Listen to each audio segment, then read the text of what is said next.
We can't hear you. Nope. Great. Now we can. All good. And you, João? Yeah. Okay, great. Great. So again, welcome everyone. Welcome to our Above and Beyond Hangout. This is our 49 edition. We are one edition away from turning 50. So my name is Marilia. I will be your host here in Porto tonight. And in Lisbon, we have João Moreira Pires.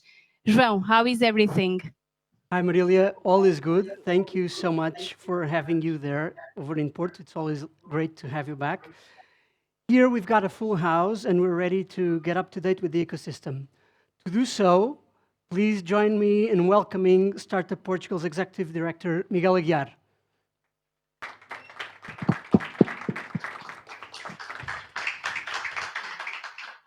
Thank you, João. Good afternoon, everybody, and thank you for being here today with us. A special thank you to our partners, APVP, the Portuguese Association of Video Games Producers, and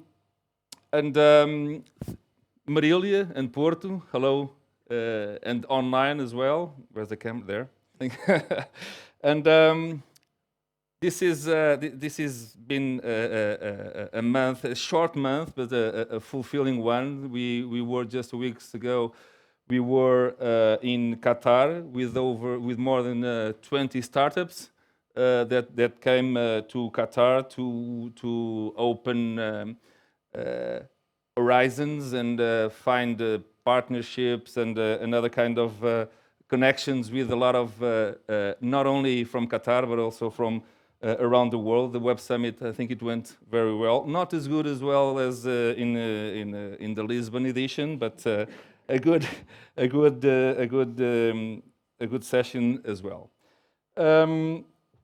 Next week we're going to 4 years from now in Barcelona. We're going to be there as well with some startups. And until the end of the year, we're going to be in Brazil, Canada, Spain, and France. And so I think that in the end of March, we're going to close the wait for you to apply. So please hurry up and see which are the countries that most fulfill your desires and your business plan. And please go to our website and fulfill the form. While we are talking about what's ahead, please don't forget the SIM conference. It's going to be on the 14th and 15th of May in Porto. The tickets are already on sale, and if you want to know more, please go to simconf.com, and where you can find all the information. And I think it's where everything happens. We're gonna have there startups, incubators, corporates, investors, the government, and other institutions that connect with this great ecosystem. So I think it's the place to be on the 14th or 15th of May. So please grab your tickets there. I don't know if it was João or Marília said, next month, in the 25th of March, we're going to have the 50th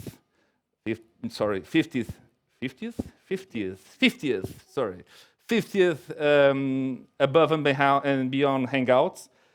So we have a celebration, and maybe some news are going to come that way. And my phone is ringing. Okay. And to end, I would talk with Porto. You're going to have there. Manuel, why are you laughing, Manuel?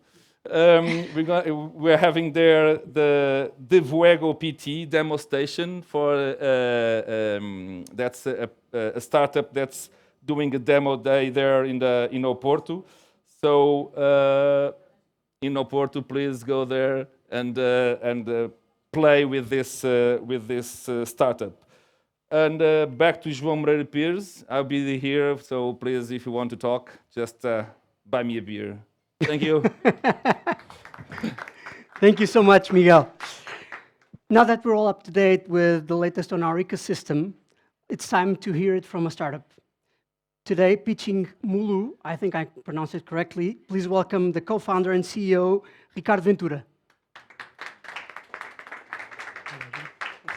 Go ahead.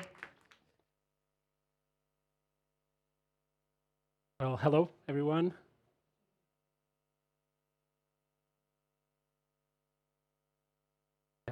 Hello, everyone. Hello, Lisboa. Hello, Porto. My name is Ricardo. I'm co-founder and CEO of Mulu. And today I'll be answering 4 simple questions, starting with who. So the Mulu founding team is a really close group of friends. But more importantly, 3 of us have worked together for more than 4 years. And combined, we have over 15 years of experience in the rewarded user acquisition space. So what is the rewarded user acquisition space? Well, rewarded user acquisition, if you have a mobile app and you wish to grow it, at some point you'll have to acquire users. And when you do so, you'll have 2 options. You either go with the traditional channels like Google, Meta, TikTok, and those platforms will keep all of your ad spend to themselves and will target users when they're living their digital lives. Or the other option is you can spend with a rewarded user acquisition platform and a percentage of your spend will be shared back with users based on their engagement. This is a great way to ensure that users are motivated to keep playing your game for longer. And the results show it. Rewarded user acquisition has been growing a lot. Here we have the top 20 sources, user acquisition sources globally. And we can see, for example, in 2024, there's already 5 of them that are 100% reward sources. And we expect this number to keep growing. So why are we building Mulu? Because in these 15 years of experience, we kept stumbling onto the same problems and the same inefficiencies. And the biggest one by far is the lack of transparency. For advertisers, they rarely know exactly how their game is being promoted, which milestones are being used to reward users, but also for the users using these rewarded platforms. All of a sudden, games disappear, leaving users with wasted time and no rewards. But also the value of the earned rewards can change from one day to another without any notice. And so, how is Mulu fixing that? Actually, with 2 solutions. The Mulu app, which is already live on Google Play, and there users can see the value of their rewards at any time, and the value exchange from points to dollars never change, is always the same. And each campaign, each game has a countdown, so users know until when they can earn rewards and earn reliably. We also have the Mulu dashboard, which is where we set up campaigns, control performance, and in the upcoming months, we'll be opening up access of this dashboard so that advertisers can see exactly how their games are being promoted. If you are a mobile game developer and wish to know more of how rewards can transform your user acquisition, or if you're an investor that wants to join us in this journey, please make sure to reach us at mulu.io. hello@mulu.io. That's it. And yeah, we'd love to hear from you. Thank you.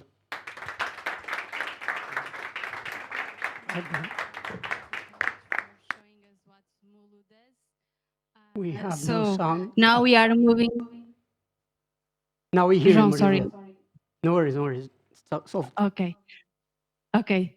So now we move forward to the panel discussion about gaming, of course. And it is with great pleasure that now here in Porto, I would like to call to the stage first Joana Marques, co-founder of Joy Glitch.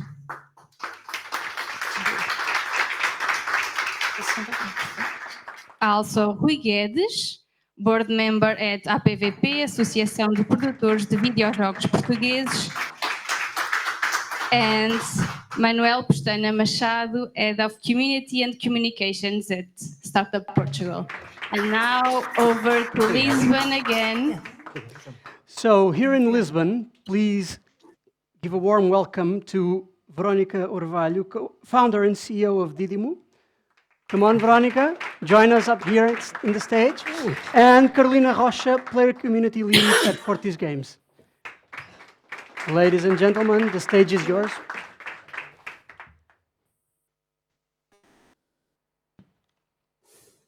Steal my cheat codes. Hello, hello. Can everyone hear me? Yeah, it's a Porto? little bit on the background, I think. Yeah. Yeah. I think, can you try Okay. again, Carolina? Hello, hello. Porto, can you hear Okay, me? now we can hear her. Yes. Hello. Hi, everyone. Okay, so welcome, everyone. We're doing here a panel with some founders. I have Veronica here with me in Lisbon. She is the founder and CEO of Didimo.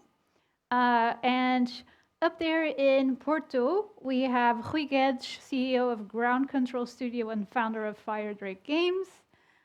We have Joana Marques, founder of Joy Glitch. And we also have Manuel Pestana Machado, head of community and communications of Startup Portugal. Welcome, everyone. Thank you so much for joining this panel. I'm going to start straight away with a challenge for all of you, if that's okay. Once you think of the word startup, what is the first essence and what are the first traits that come to mind currently? Who wants to start? I can start. Yeah. So I'll just list a bunch of keywords. Okay. Like for me, if I say startup without thinking too much, is grit, huge market, being very humble, giving to the community, don't sleep for many hours. Uh, yeah, and just being very grateful for all the support you can always have, and being able to say, help me quite a lot. So. That's very honest and very truthful. What about you guys in Porto? Can I pick No, one? if you want, yeah, of course. Always the moderator chooses. Okay, ladies first then. Joanna, can you help? Okay. So when I think of startup, I think my my answer is a bit more on the serious side. But when I think of a startup, it's a team or a company that has detected a gap in the market, and they have a vision to fill it, and they may have a product or not. But if they have the product, is not scalable, so they have to iterate and break things and try to improve. Killing your darlings for sure. Yeah. What about you? What about you, Hui? Well, for me, a startup, and I'm a more of a conservative on the definition, but you have small businesses and you have startups. Startups are companies that have unlimited potential of growth. That's what separates a startup from a product or from a small company. That's the way I see it. Hmm. What about you, Manuel? Do you have a different Since I'm opinion? here from Startup Portugal, I'm going to use the legal definition. Okay. To be a legally incorporated entity in Portugal or in another country, but in Portugal for have the recognized startup status, to be less than 10 years old, have fewer than 250 employees, have a turnover of less than 50 million euros, and not to be a product of a demerger or transformation of a large company, and not to have a direct or indirect majority shareholding, yada, yada, yada. But with these and scalable products, I think we have a definition. Okay. And that's at least what I look for. Yeah. Yeah. All right.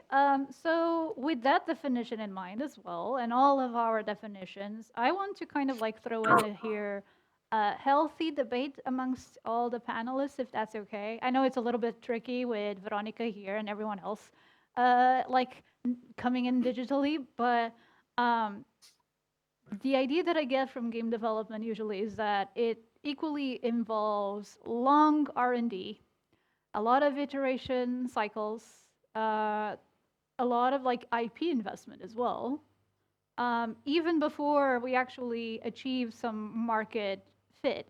Um, that said, how structurally different is that from a traditional startup environment? And I guess Manuel, because you had like such a strong definition of startup, maybe you can already like give us a little bit of thought on the contrast of that, if at all. Regarding to gaming, no, but regarding to gaming, but for my point of view and from what I see and the experience that we are having talking with the gaming community, it's always regarding to the product. So a video game is a product of art. We are talking about a culture. cultural product, which is we are not talking just about a founder, we're not just about an entrepreneur. We're talking about an artist, and it's something that it's always difficult to say to an artist, you have an art product, you have something that is culture, you are creating culture, but at the same time you have to make money, and so you are an entrepreneur also. So I think that's the difference between these two type of companies, that at the end of the day they are companies, at the end of the day they are startups. It's a technological product. A video game, it's something that when you create it and it is very good, it can scale. The technology you're creating for it, it can also be used for other products. But well, that's one point of view. If I may throw my hat in the ring on this one, I think that it depends on the startup. It depends on the game studio. So you have companies in the video game space that act like startups. If you're doing tech, if you're doing tools, it's a startup. It's the same. The business model is similar. The problems are similar. You can get to VCs actually. The same happens if you are a company focused on growth, like a mobile company that needs to do user acquisition. You also very investable because you have a product. You're proven. So you just need cash.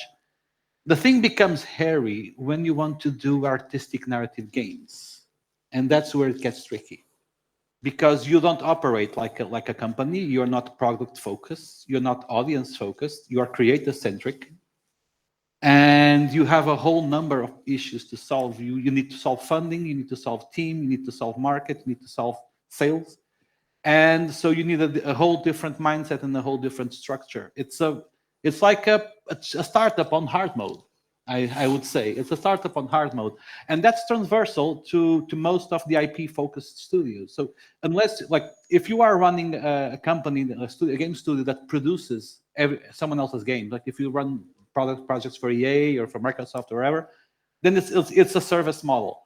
But if you are working on IP, you need to have a very specific structure to help you from inception to go across the line, from methodology, from idea validation, market validation, game loop validation. So you need to make sure of a whole number of things until you reach the end zone. So it's a bit different than the streamlined startup process that we have or that we understand, but I think it's totally worthwhile, and I think it's a brand new frontier on the startup ecosystem, and I think it's worth exploring if you look at it like that.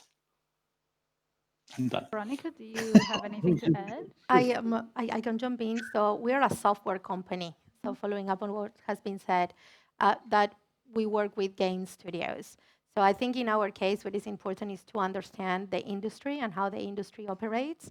So in the game industry, based on the software that we build, which is we automated character creation, it is expected, the studios expect that we give them a license or they pay for a license. So which means that you need a lot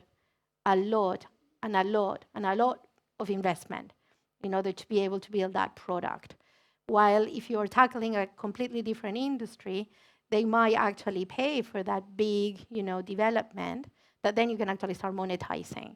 So the big learning here when I started about 10 years ago was really understanding how the business model in the game industry works in order to build a sustainable business, right? And understand that it might take you 10, 15 years until you actually have maybe a product, which is in our case, it took us 8 years, to build up a product without counting the 10, 15 of R&D prior to that, right? So it's a very unique place to be. So in our case, if you're building software for the game industry, I think the key takeaway that I'd like for everyone to have is just understand the size of your market, because you're going to be as big as your market is going to be, and understand the development cycle and how the game studios are going to license your technology, or you become a co-dev, which is a completely different model, right? So, Rana, anything to add on that end? No, I think I mostly agree with Hui that maybe because I work mostly on mobile games and I have a management and finance background. So for me, games was always a business. And it's true that there are some studios that are more artistic, but my experience, especially as a product manager, was always like how can we make this profitable? We want to players to have fun, but we have to pay salaries and we have to pay for the studio, right? So I wouldn't say that it's any different from developing software or shoes. It just you have to have a concept, you need to analyze the market, you need to figure out how you're going to place yourself in the market, you need to develop the product, you need to iterate till you have something that your customers or your players want, and then you can scale if you have the KPIs to do so. So yeah, I think it's the same. And I think it's very attached to what you said before about like the killing your darlings a little bit, about like you need to also be able to go like this idea, as much as I love it, it's not gonna bring food to the table, or it's not gonna give us like any advantage here in the market. So we need to maybe save it for another day where it's not a rainy day, it's a sunny day, because that means you can actually invest in something that isn't as profitable. For sure. I wanted to follow up with you actually, considering Joy Glitch was basically bootstrapped, and you rely on self-publishing as well. And I also know that you had particularly some experience with large gaming companies in Barcelona. And I wanted to kind of like understand, like, did the background with these large gaming companies and like influence the way that you started Joy Glitch? Yeah, definitely. So I was really lucky to work in big companies like Social Point and Scopely and Game House, where they have like great professionals and amazing tools, and they have completely polished processes to create concepts, kill them, and create new concepts and iterate and then scale them. So yeah, so in my career, I worked before I opened Joy Glitch. I worked both in live games and new games, and in the studios I worked on, basically the new games work like startups. So you're given a budget, you have to look at the market, you need to define how you want to place yourself, what is your vision, and then go through the whole process of building a team, building a product, testing it, and so on. So I did that sometimes in those companies. So when we decided to open Joy Glitch, I had failed a lot. I succeeded a bit. So it was just picking up the best of what I learned and try to reproduce it. Well, you, Veronica, here, because you have background in academia and research, and Didimo has an angle on a deep tech, right? Yeah. So it's completely different. Yeah. So when actually, I think it's important to go back to the genesis, which is more than 20 plus years ago when I started doing my PhD. And I spent about a year and a half just talking to every single major game and film studio that you can think of, with a very basic question, which is, what is difficult for you guys to do that you don't have either money or resources or time to dedicate? So I make a huge list. And within that list of topics, fluid simulations, imagine 20 plus years ago, okay? So just back in time. Fluid simulations, building reconstructions, environments, character animation was one of it. And a year and a half to understand that that was a problem and that was a bottleneck. And many more months to us asking them what was the problem, that why is it so difficult to create characters? And I couldn't get an answer, not even one equal answer. And I figured it out that it was just automating things that are tedious, that would always keep the artist at the core of their definition. So always keeping the artist capable of creating that, in this case, base character. And then automating everything that is repetitive, that is literally copy-paste, right? So And then it took me another year and a half to develop the algorithm that would transfer data from one place to the other. 5 lines of code. And then 10 years at a research lab to try to automate more things about character creation. So that is a lot of time and money and a lot of people. So I had a research lab invested by the EU. We raised probably more than 3 million in European grants for R&D, and like constantly about 20 students every year. So I have like PhDs and master's students spread out all over. And then very difficult to, from the university, to put the tools and the software that you're doing at a research lab in the hands of the actual companies, right? So I was lucky with my algorithm that was used by Universal Studios, and I did all the faces for The Simpsons ride at Universal Studios, if you ever go. But then it was really difficult to do any tech transfer. So that's when DDMO happened. So I was approached by an investor. He says, you have a cool tech, create a company. And 10 years later, I'm not going to bore you with the whole story, but then we got accepted into Techstars London, which is an accelerator, and Amazon was our first champion. I flew to GDC just for one meeting with the general manager of Amazon Lumberyard, Amazon Gaming, and he asked if we could implement what we had inside their game engine. And since then, it took us 8 years more to find the right pivot and the right place and develop the tech. It's just, if you're in 3D art, imagine modeling, rigging, animation, texturing. Very tough. So we built it with studios. So we were financed by investors and by companies that help us build the right product that now is in production. So it's complete different way, and there's no unique way, and there's no right way, I would say. That was the way. How did you balance then, like, when capital comes in from outside? Did anything change inside? Oh, that's a tough one. I wish I bootstrapped eventually, but no, I'm now on the serious thing is I couldn't have done it without investment, and I'm so forever grateful for every single investor that we have. You have to knock hundreds of doors, and if you want to build a deep tech company, there's no other path unless you have a very wealthy bank account that you can rely on for like a couple of years. So it does change the dynamics.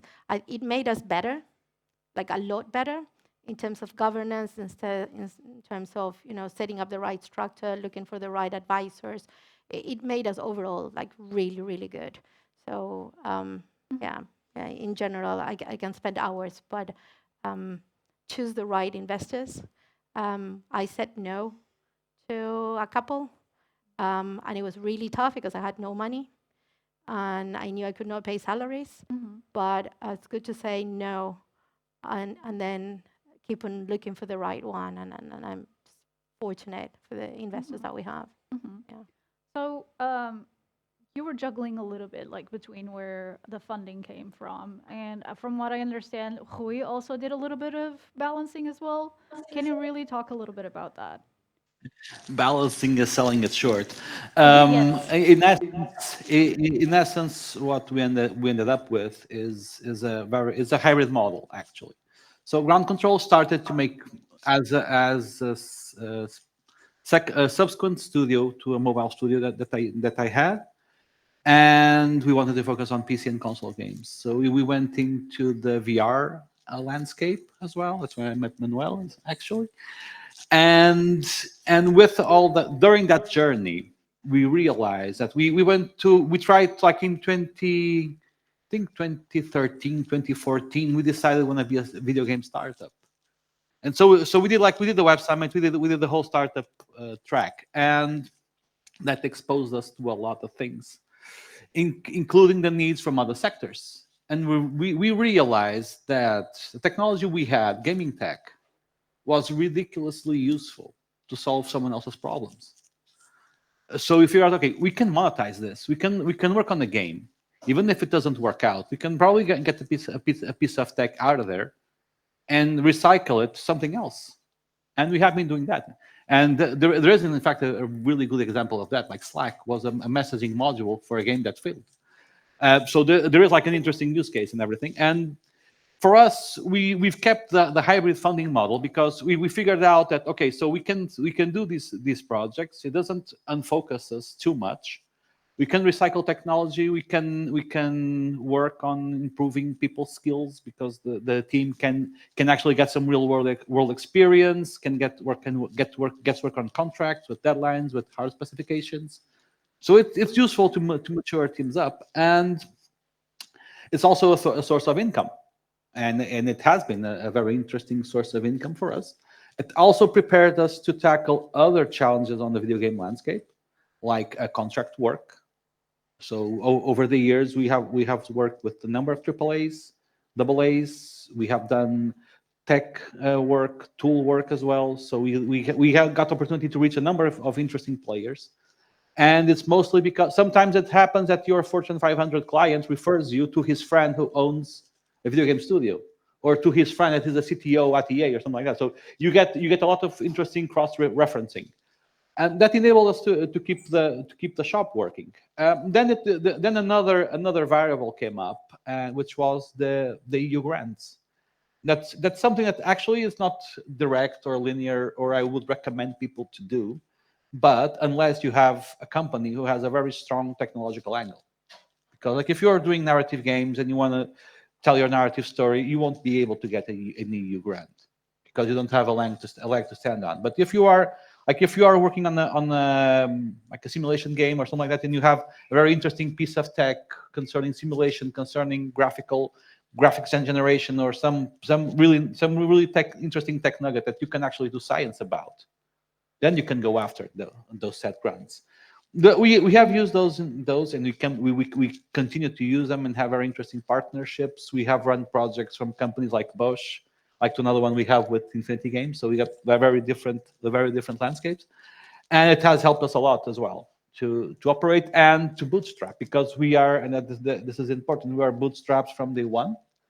I think I tried to raise capital for like 3 or 4 times. It was a horrible mess.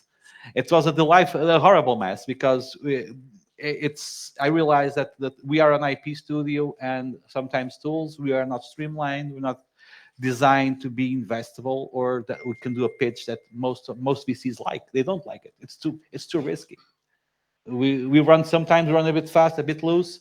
We take a lot of chances. Sometimes you win, sometimes you lose. So people hate that. So we had to come to terms with that reality and figure out, okay, so we're gonna have to make our own money. No one's gonna give us to us. So either we go the publishing route or we go the bootstrap route. And here we are. It's been 10 years. It's been a ride. I got to tell you that. Roller coaster, yeah, well done. Actually, let's talk a little bit about growth and scale. In your perspectives, do you have signals that tell you when it's time to grow, or and are they like cross-disciplinary, meaning like they can be applied to any industry aside from gaming, or is gaming like those signals in gaming very, very specific to the gaming ecosystem? And then I'll follow up because we still have Q&A. But I still want to follow up after with Manuel to kind of like do a little bit of like a contrasting point of view, going like, are these signals that the rest of the panelists will say, actually match what institutions and investors actually look for? Okay. Who wants to start with the signals themselves? I can pitch in something. In terms of growth, I'm going to talk about human growth. So video game teams, and this might sound counterintuitive, but I don't think good teams are a good thing. Big teams are a good thing, because video games work on the pipeline is like this. So you don't get to ensure that 100% of the people will have 100% of the work forever. So you need to do a lot of rational management, and that's a huge difference from everything else from the get-go. So you have a team that you have like, let's say you have a core team of 10 people, and you have work for them, and you have to having them work on multiple IPs, multiple projects, but then you have a need for 30 more, and you have a peak for, I don't know, a year. 1 year later, you don't need them anymore. and you cannot keep them because you're gonna burn yourself out. So you need to have a very flexible and very malleable paradigm to growth. And some people think that having a bigger game studio is better. I don't think so, because it's more entropy, it's more noise, and it doesn't ensure a result like No Man's Sky brings home per year 22 million. It's a 10 people outfit. Supergiant has grossed half a billion, and there's only 26 people on that studio. So you don't need 1,000 people to make a really good game. You need to make a really good game to make money. That's it. If you need to have a really good product, not a huge team. So I'm averse to like human growth. I do like market growth. I like market presence. I like games that scale very well to audiences. I like products that grow, but not the company. The company does not need to grow, on my opinion. Only if you want to do services and you need like 50 teams to service everyone. But that's a whole different business. That's my take as well. I was going to follow up with Joanna, considering the mobile aspect and the live service aspect as well of these games. Is that the same thing, or do you think there's a different perspective with that context? Yeah, from a business perspective, at least on the mobile games, we always look for, like, is LTV higher than CPI? Then you're ready to scale. And scale mostly on the business side, on the marketing, and start buying more users and investing more money to grow the business. But yeah, keeping the team small is a good is a good tip. But yeah, I think it's always like, I think it depends on the game that you're developing. For mobile games, it's like LTV and your ROAS is positive, then you can move forward. If you're developing a PC game, probably it's like, do you have a lot of wish lists? Yeah. Then you can start moving forward.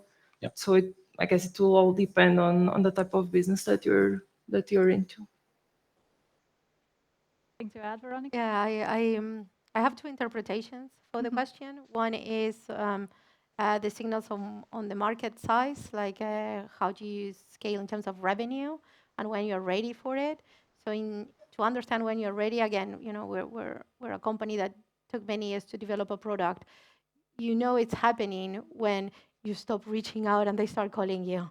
It's the best sensation ever. So you see those signals, and I think it might be the same thing across different industries, right? When you start getting those emails or someone reach out and it's like really important person from this other company, and you're like, oh wow, they're reaching out. So that's one. And then the other one that it's a little bit related with what has been spoken here in terms of the size of the team.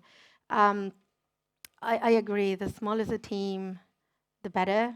Don't take me wrong with what I'm going to say, but more people, more problems. So I think that's a summary, really. We needed a lot of people just to develop the product, the core of the product, because it's a lot of tech components, and you need experts in every single area. Fortunately, now that we had a very solid team, then you have the core product, now you have to rebuild a different team. And the challenge is that maybe the people that you had before, if they're not able to transition to new positions, then you might need to switch to that scaling team, because it's going to look different, because you're having customers, so you need customer integration people, completely different skill sets. So it's just really, the smaller the team for me is the better. We have a very solid, we're 15 people, super solid, and everyone knows everything, and try to have, skills that overlap. There's no project managers. Everyone is owner of their own expertise. So we took, middle layers. There's no middle layers. We can talk a lot about these topics, but yeah, the summary is: one, signals, revenue, they start reaching out to you, fairly obvious, and then build the team for the right moment. So scaling means that you might need to restructure your team and the expertise accordingly. Now the moment of truth, Manuel. Do you think that investors and the ecosystem match? Okay, well, regarding the investment, I will not speak about that because I think, as you can see, I'm not an investor. But I'm an enthusiast, let's say it like that, on that part. But I can quote our president, Startup Portugal president, Alexandre Teixeira dos Santos. He's a VC. And he arrived in September, and one of the first conversations that we had was regarding gaming and how I and BC, and that's why we are doing this, that that gaming studios are also a startup, and everything that I've been saying since this far. And the reaction that I had was, yes, of course. I know investors and do this, and we've been knowing even more investors that are interested in these investment funds only focus on gaming. And I'm hearing all the hurdles that you're talking about, and that's everything that the startups say. Of course, that at the same time as I was saying, making a video game or making an IP product at heart, it's not the same thing as making a movie. When sometimes you're creating a product like that, you have difficulties when you're creating a video game because you're trying to create a story or something else. But when at the end of the day, it's something that, as you were saying, Rian, all of you, that can be scalable. And from what I see from the institution's point of view, I used to work with the Ministry of Culture, and now I'm working under the umbrella of the Ministry of Economy.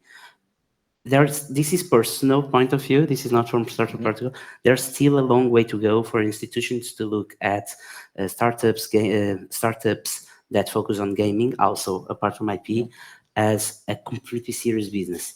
But it's not the same path that was still needed to be done when I spoke with you in 2016.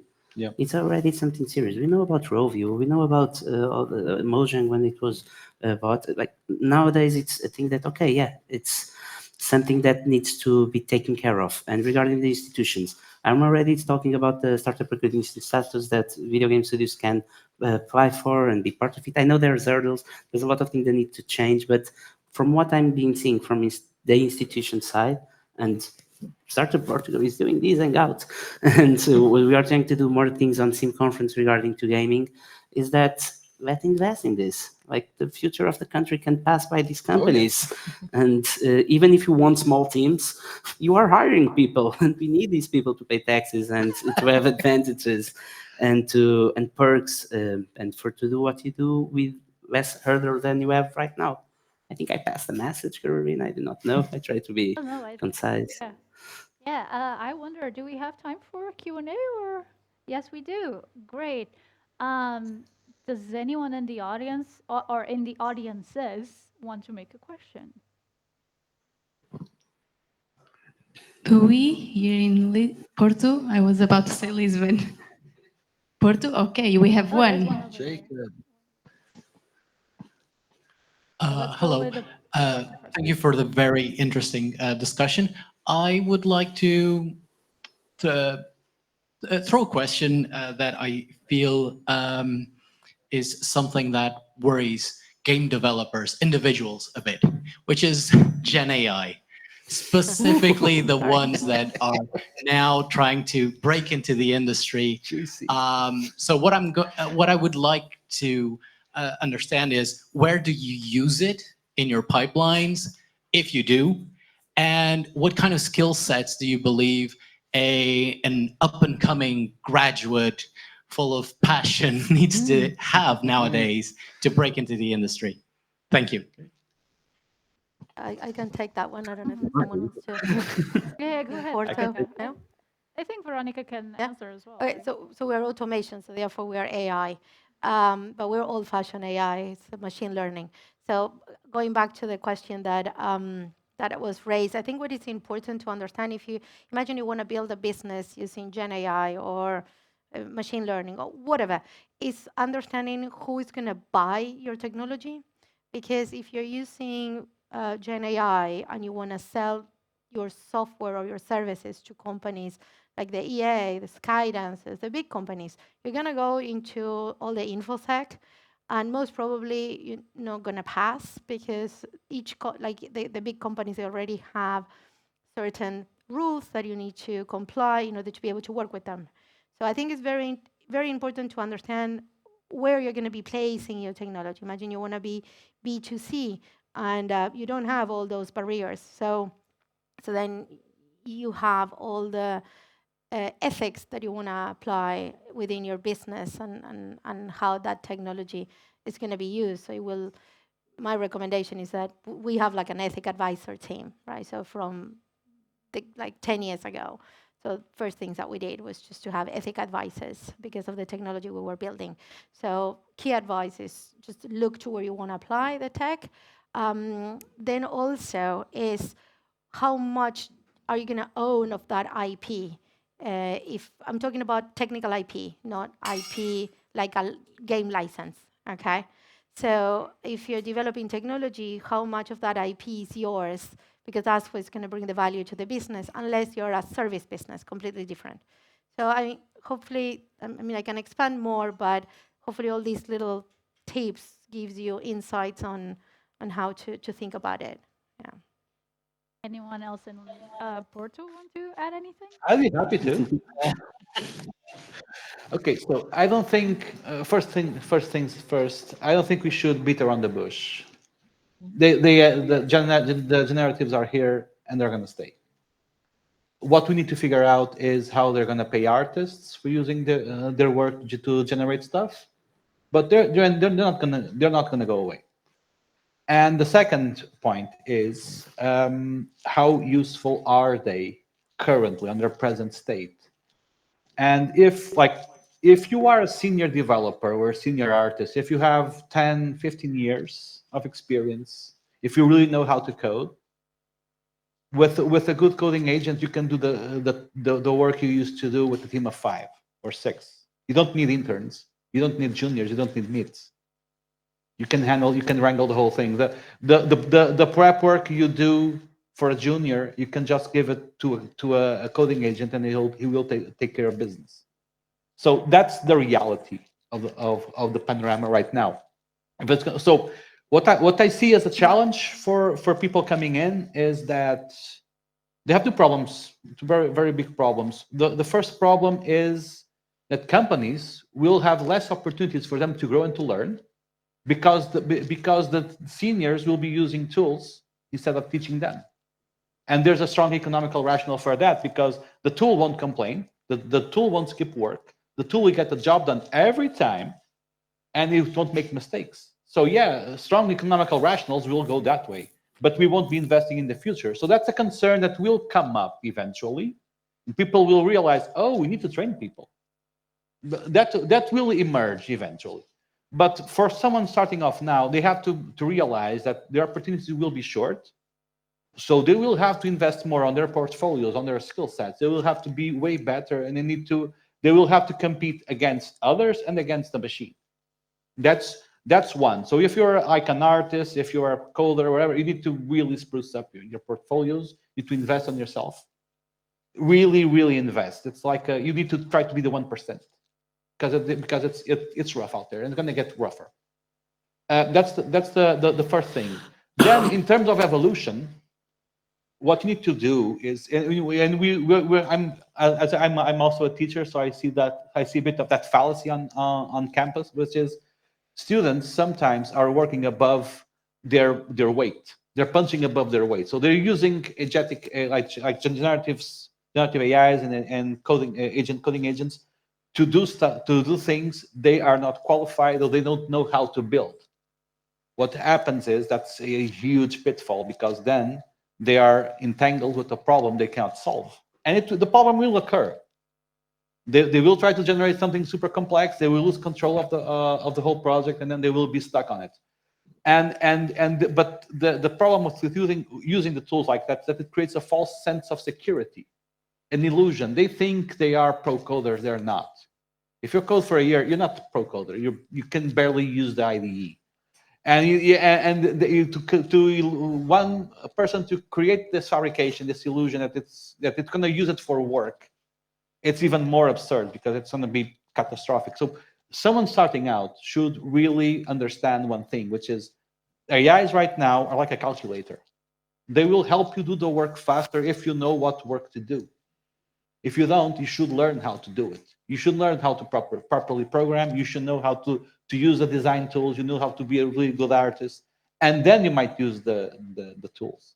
And on the tool landscape, like if you have your garden variety generatives, but then you have the things like Stable Diffusion, where you can train the model with your own artwork, with your own sets.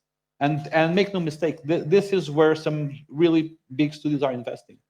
If you have a very well-defined on the art section, if you have a really well-defined language for your studio, they are investing in training their own AIs, proprietary, based on Stable Diffusion or other open source models, to work on their style. They're focusing. So that's how it's working right now. And well, people coming out of college, they need to understand this is the scenario, and they need to invest in themselves and become really good and learn how to leverage the tools to their advantage. Understanding, okay, I don't know how to do this, but it can help me overcome this other problem or accelerate process, validate work. You need to use them cleverly. That's it. I could go about this all night, so I won't. Can I just add one more thing, which I think is useful? So in summary, when you're talking about the AI and Gen AI, you have the algorithm and then you have the data, right? Data is the most powerful thing because that is kind of like the fuel or the electricity for your car. So following up on what was being said, a good way to get started is start generating the data, because by start learning how to create the data that the models are going to be using, you actually understand the principles on how the models are going to work, and you train your own skills. So, and if you're on the 3D world, there's huge scarcity in the 3D data. There's like no 3D data. So we created, for instance, tools to generate 3D data that can be used to train models, right? So just start by creating the data. For the second question, I guess final question of the night, we have one here. Hello, can you hear me? Yes. Okay. So I was going to ask about AI actually. So I had to think of another question. And basically, we see this trend of companies, not in gaming, like in general, offering more and more subscriptions, and you have like this uneasy feeling within consumers of like not owning anything. And if we look at the gaming industry, then we see a lot of like microtransactions and like subscription-based platforms and all of that. And I was curious like to hear from the panel of like, what do you think about this shift of like, back in the day, you used to buy a CD for your game and then you can play that forever. And nowadays you have to subscribe for everything to play. And like, how is that playing into your own work in your own companies in the gaming industry right now? That's a tough one. Lack of ownership. Yeah. That's a really tough question to answer. We build a software that is a standalone, exactly to avoid budget creeping for a game studio. So because if you rely on credits, then you can go bankruptcy just buying so many credits. I'm not saying that that's the best business model for our own business, okay? I'm just saying that we have a standalone version exactly just so studios can control the cost.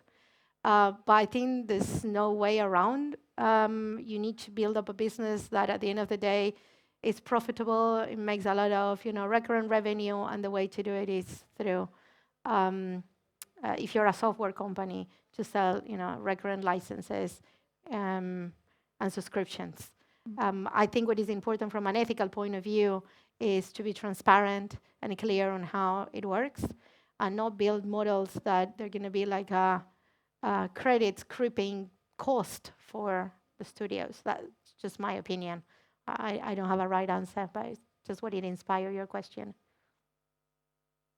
I want to maybe direct to Joanna, considering she works in mobile, and that's also where the premium packages will. Do you have anything to say about that? Yeah, because from a user standpoint, I hate subscriptions. But from a game developer, they they are really good. Uh, they yield a lot of revenue. It's how you can you can increase your retention, because if a user is engaged and is paying, they will become a recurrent payer. So that's the way to go. At the same time, I think the world, this is like a world question, not a games industry question. It's like is moving to a place where like even car companies are having subscriptions. If you want your your seat heated in BMW, you have to pay for it. So it's just getting ridiculous, and these things, maybe it will be like fashion, that it's very cyclical and people will get tired of subscriptions and paying, and the like stacking costs of all the subscriptions they have, they'll just start canceling stuff and maybe wish for something that is more like the old days. Yeah, persistent. Steam, Yeah. Steam is still the biggest shop on PC, correct? Yep. Yep. So there's still hope. Let's Yeah. say it like that. I don't know. I remember people were when World of Warcraft first came out. I think Oh, it was yeah. more than 20 years ago. This The was already outrage. yes, outrage. I have to pay to play, Every and month. now I have to pay to read the newspaper. Yeah. But sorry, I know I'm not in the business, but from the consumer point of view, of institutional. Sorry, I stammered. But everything is cyclical, and we are starting to see other options. So there's hope. Let's be Yeah. optimistic. I hope so. Something, but don't be afraid of that. You need to make money. Just don't be greedy. Yeah. Too much But greedy. there's a lot of greedy people in Oh, this yes. world. Just Oh, a little bit. If I may add something just to the part of the question about the distribution, the physical and the digital. When the digital distribution first came up, it was actually amazing for developers, because when you had the physical distribution, you had a huge overhead on production costs. So you would pay like if you had a publisher, you'd pay your publisher, and you'll pay the guy who printed the CDs, you'll pay the guy who printed the boxes, and you'll pay the truck to take the boxes to the warehouse. So you had to pay everyone, and your margin was like kind of 20% or something, or less. And then when digital distribution came up with Steam, some developers, the indies, the one that had full control, were taking like 70% of the revenue off the gate. So it was really good for independent creators because it empowers them to actually be able to work, grow, pay bills, and build games. There is a caveat, which is you don't get to actually have the physical copy, but the intention of digital distribution, it came from a good place. It came from a place of democratizing access, because when you have physical distribution, you also had a problem, which is publishers, who are actually the gatekeepers of the distribution, they would control shelf space on supermarkets, on shops, on stores. So you actually had to make you have to get into deals with them, because you could not get access to the shelves yourself. So you couldn't sell by yourself unless you grab the box and you put it on the trunk of your car and into the street and sell your game. That's what made it scalable. That's what made it a startup. That's the one we offer exactly. everyone. And when Steam came up and they opened up the floodgates, and everyone suddenly could sell their game, like on the App Store, everyone could sell the game, and that had a very positive impact. Now, if you don't have physical copies, well, that's a problem, because copies are expensive. I also like physical copies, and I was very upset last time I bought a physical video game, when I opened the box and they had this ridiculous code, and I went, shit. And it upset me a bit more because it was from a AAA developer, not an indie. So an indie, I would let it fly, but AAAs, come on, you have money for this. But I think that's something that probably will make a resurgence soon, like vinyl did. Not on the scale of yesteryear, but it will make a resurgence. So you have like companies like Limited Edition, who actually publishes games in physical format on small series that came out only digitally. So you have some businesses coming up focusing on that. That's actually a good business model as well, because you can focus on something no one is doing, and there is a rationale for the digital distribution. As for the subscriptions, I have to agree with Joanna. It's really good business, and it's hard to walk away from that. But it also leads to a lot of intuitification of products. And as a consumer, I also don't appreciate that, and I don't appreciate the whole constellation of subscription I have to handle every month. It's annoying. So yeah, we're reaching the point of ridicule, and I think that a shift is bound to happen on that too eventually, because it's unsustainable as it is. Yeah. We still have one more question. I don't know if you can hear me. So we have one online question. Nuno Silva, who is watching this live stream, asked, what is something that all of you wish you knew when you started your businesses? Oh, that was really hard. Up to you now. Yeah, for me, it's just, I think you cannot imagine how hard it is when you start. And what keeps you going is the passion for building, that long-term, bold, crazy idea you had in mind. I think there's no way you know how hard it is. Even if someone would have told me, I would have not believed it. Yeah. So what would you tell little Veronica back in? Do it again. No, I was gonna say do it again, because it's like, well, it's like having. I have 2 kids. It's like having a kid. The satisfaction and the amount of great, incredible people that I met through these past 10 years, the experiences, the satisfaction of seeing my team delivering a game and being on the credits of City Skylines, and how proud they are. I would just do it all over again. It's freaking hard, and I don't think it's even possible to explain how hard it is. What about there in Porto? I cannot answer. I do not have You a wanna go? business. I think StartUP Portugal is not a business, it's public sector, private sector, and we are The businesses. grind is real. I think I agree. It's like it's so hard. It's the hardest thing. It gives so much headaches. It's much harder than you think it will be. You'll need so much more energy than you think it will need. And you'll fail so much, and failing is heartbreaking. But when you succeed, it's also amazing. So, but yeah, but no one, you can't understand how hard it is till you do it, I think. I can give you a visual image. So I climbed Kilimanjaro 2 years ago. That was a piece of cake. Yeah. Well, on my experience, there are 2 things worth retaining. One, yes, the grind is crazy real, crazy real. It's horrible. Secondly, money runs out really fast. It's amazing. It runs out. Just disappears. Where did all the money go? I don't know where the money is. So money runs out really fast. The grind is unbelievably real. But if you have a taste for risk, a taste for, I don't know, unpredictability, you're a bit insane and you have nothing else to do, well, then I think it's going to be a very interesting ride. It has its moments. And yeah, one thing I agree with Veronica is when you win big. When you win, you win big. It feels amazing. When you lose hard. So it's like a roller coaster, very interesting, too interesting roller coaster. And the ticket can be expensive sometimes. So yeah, there you go. But that's it. That's well, if people told me this at first, I would do it again anyway, exactly as I did it so far. But I would be more informed of my choices. Yeah, I think you wouldn't believe it because people told me and I didn't believe it. Nah, he's exaggerating. He's overreacting. It can't be that hard. No, it shouldn't be. The guy he's weird. He did it, so Yeah, he did it. So anyone can do it.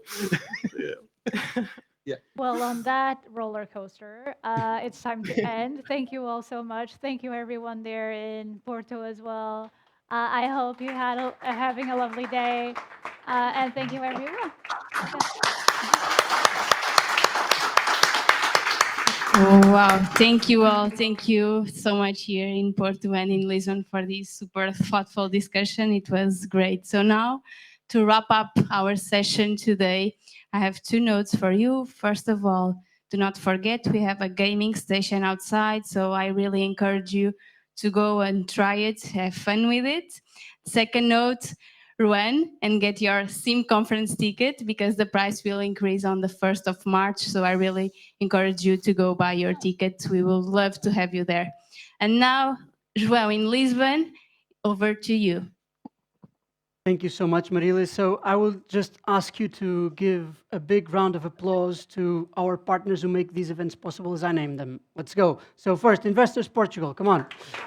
Ferroviário, 351 Portuguese Startup Community, UPTech, Porto City Council, Sograp, and Superbox Group. It was a pleasure to be your co-host this evening, Marilia. Thank you all for joining us. Let's have a drink and networking. Bye-bye.